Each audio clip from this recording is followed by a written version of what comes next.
Now our Behind China's Wall series, in which we go behind the fanfare and the glamour of the current Olympic Games. The Chinese government obviously hoping to use the Games to distract the world from its crackdowns on freedoms and crimes against humanity and genocide. Today we're going to take a look at how the Chinese government, in effect, censors much of what comes out of the Hollywood film industry. They don't do this, of course, through direct control.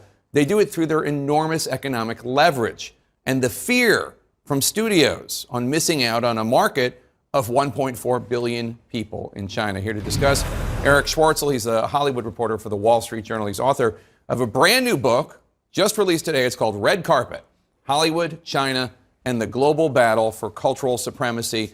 Thank you so much for being here, Eric. So one of the films you write about, which really captures the impact the Chinese government is now able to have on American movies, is found in Top Gun, released in the 80s, and its upcoming sequel. When the original was released in 86, offending China, not a concern.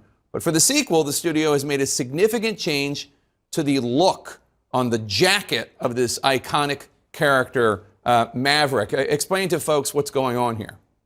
Yeah, you're absolutely right. I mean, in 1986, not only was Hollywood not concerned about the Chinese market, but I mean, do we have an example of more raw cinema than the original Top Gun? I mean, Enlistment shot up after that movie came out. And then when this more recent version was advertised a couple years ago, people noticed, as you said, that the Taiwanese and the Japanese flag had been removed from Maverick's jacket. And there's a very clear reason why, and that is that in the time between the original Top Gun and this reboot, China's box office has grown to be the biggest in the world, and any movie produced by a Hollywood studio that's as expensive as Top Gun needs that market often to turn a profit.